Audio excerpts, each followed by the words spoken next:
9th class Telugu పరిమళం, తెలుగు వాచకం, గద్య భాగం. 7th లెసన్ ఆకుపచ్చ శోకం.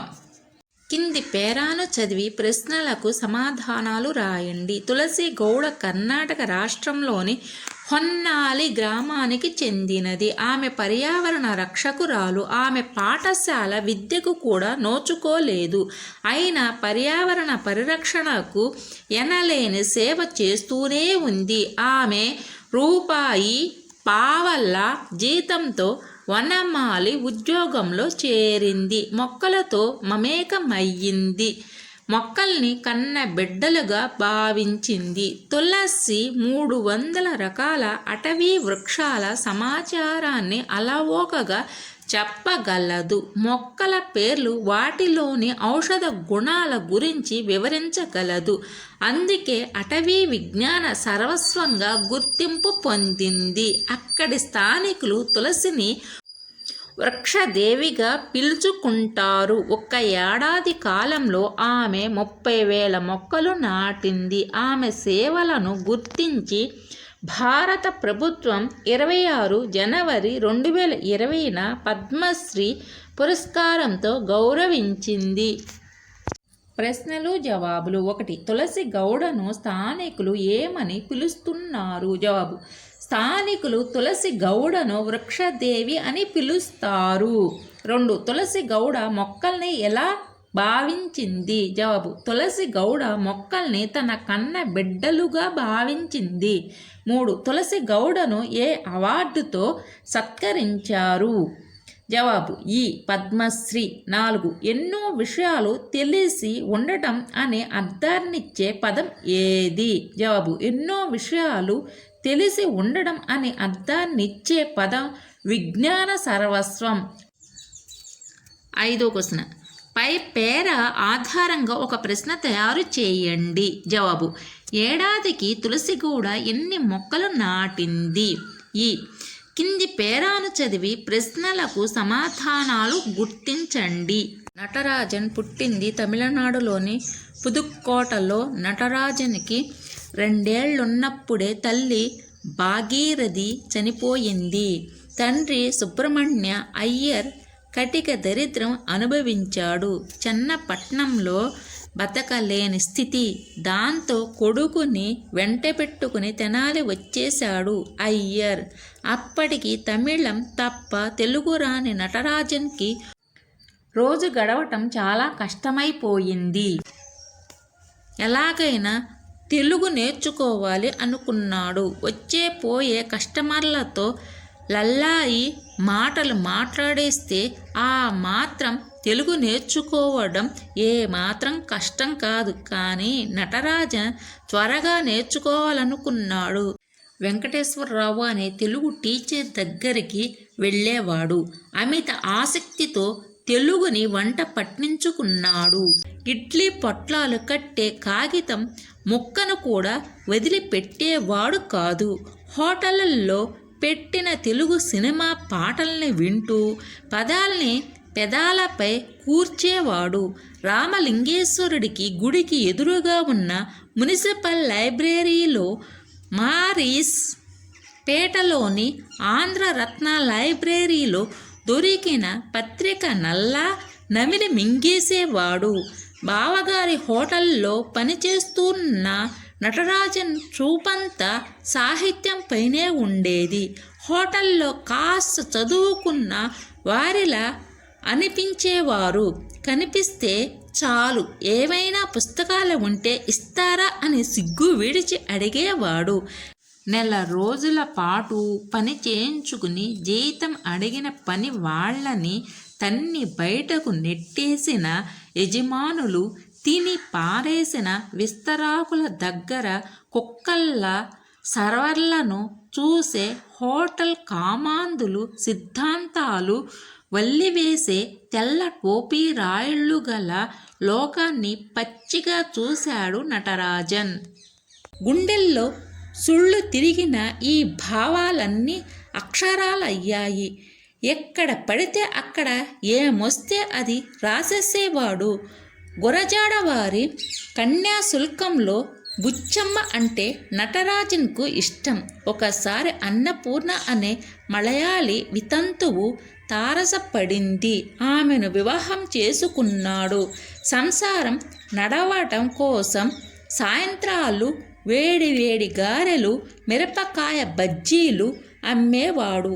అదే చేత్తో మంచి చెడు, అపస్వరాలు, ఏది సత్యం, చీకటి తెరలు లాంటి నవలలు 100కి పైగా కథలు రాశాడు. శారద అనే కలం పేరుతో రచనలు చేశాడు. ఈయన శారద నటరాజన్గా ప్రసిద్ధుడు. ప్రశ్నలు జవాబులు. 1. వంట పట్టించుకోవడం అంటే అర్థం ఏమిటి? జవాబు: వంట పట్టించుకోవడం అంటే పూర్తిగా అవగాహన చేసుకోవడం అని అర్థం. 2. నటరాజన్ జీవితంలో మీకు గొప్పగా అనిపించిన అంశం ఏది? జవాబు: తమిళ వాడైన ఉండి తెలుగులో 100 కథలు రాయడం నటరాజన్ జీవితంలో నాకు గొప్పగా అనిపించిన అంశం. 3. శారద నటరాజన్ రాసిన నవలల పేర్లు రాయండి. జవాబు: మంచి చెడు, అపస్వరాలు, ఏది సత్యం, చీకటి తెరలు ఆయన వ్రాసిన నవలలు. 4. నటరాజన్ తల్లిదండ్రుల పేర్లు రాయండి. జవాబు: భాగీరథి, సుబ్రహ్మణ్య అయ్యర్లు ఆయన తల్లిదండ్రులు.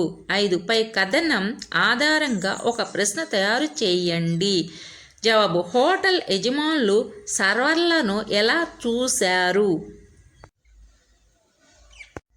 వ్యక్తీకరణ, సృజనాత్మకత. క్రింది ప్రశ్నలకు 4-5 వాక్యాలలో జవాబులు రాయండి. 1. ఆకుపచ్చ శోకం అనే పేరు పాఠ్యాంశానికి ఎలా సరిపోతుందో వివరించండి. జవాబు: ఆకుపచ్చ శోకం అనే పేరు పాఠ్యాంశానికి సరిపోతుంది. ఎందుకంటే ఇది చెట్టు యొక్క శోకం కనుక ఈ పేరు సరిగ్గా సరిపోయింది. కానీ నరఘోష అనే పేరు పెట్టి ఉంటే ఇంకా బాగుండునని నా ఉద్దేశం.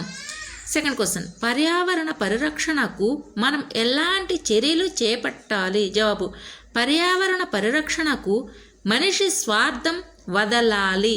చెట్లను నరకకూడదు.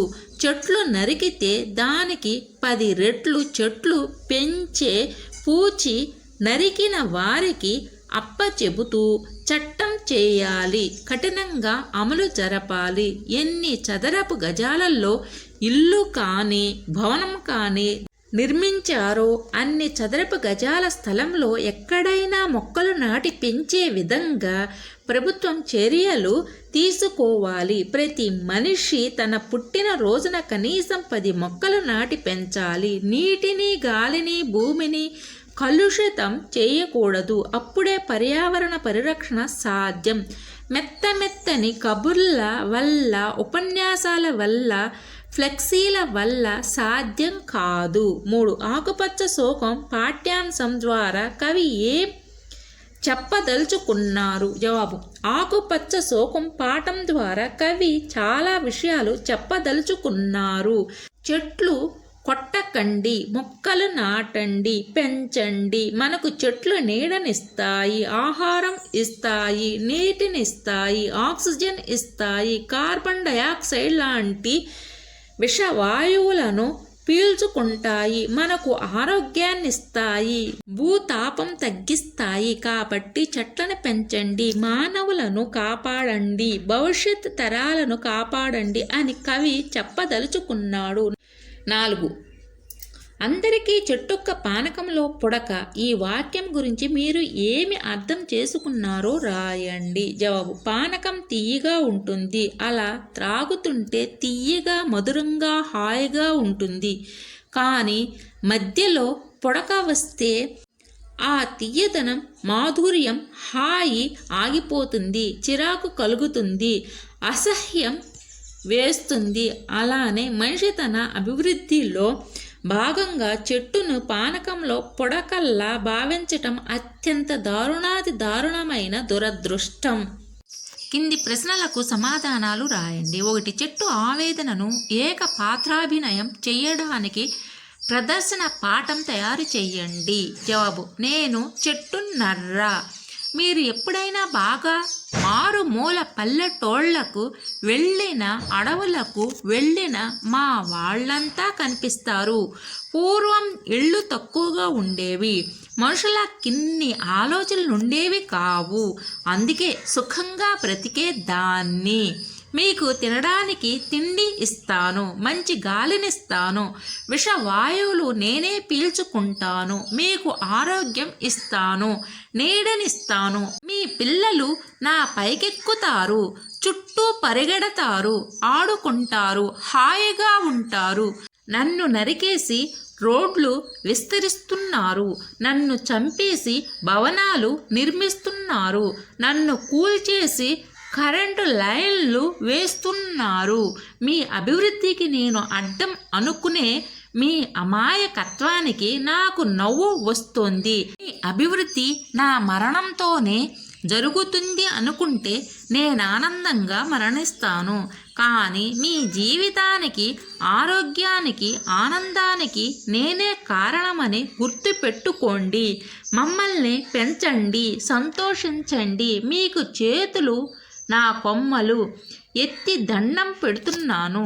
మా జాతిని నాశనం చెయ్యకండి. మీ భవిష్యత్తును మీరే పాడు చేసుకోకండి. మరొకసారి ఆలోచించండి. సెకండ్ క్వశ్చన్, గ్లోబల్ వార్మింగ్ ద్వారా సంభవించబోయే విపత్తుల గురించి రచయిత చేసిన హెచ్చరికలను మీ సొంత మాటల్లో వ్యాసంగా రాయండి. జవాబు: గ్లోబల్ వార్మింగ్ వస్తే భూతాపం పెరుగుతుంది. ఆ తాపం తట్టుకోలేక కొంత భూమి ఎడారిగా మారుతుంది. పంటలు సరిగ్గా పండవు, మొక్కలు బతకవు, వర్షాలు తగ్గుతాయి, కరువు పెరుగుతుంది, ధృవాల దగ్గర మంచు కరుగుతుంది, నదులు సముద్రాలు పొంగుతాయి, భూమి ముప్పుకు గురవుతుంది, ఆధునికతకు తీరని నష్టం కలగవచ్చు. ఇంచుక జీవనంబు గ్రహించి కృతజ్ఞత మిన్ను ముట్టగనంచిత పుష్ప పల్లవ ఫలావలినంతయు వేడ్క సృష్టి గావించి సమస్త జీవులకు ప్రీతిగా చూరలు వెట్టు నీ మహోదంచిత దాతృత మహిమయపురమం గలిగించు వృక్షమా. భావం: ఓ వృక్షమా, కొంచెము నీటిని తీసుకుని ఆకాశమంత కృతజ్ఞతా భావాన్ని ప్రకటిస్తావు. లేత చిగుళ్ళు, పూలు, పళ్ళు సంతోషంగా సృష్టించి ఇస్తావు. సమస్త జీవులకు ప్రీతి పాత్రమవుతావు. గొప్పదైన నీ దానగుణ మహిమ ఎంతో ఆశ్చర్యాన్ని కలిగిస్తుంది.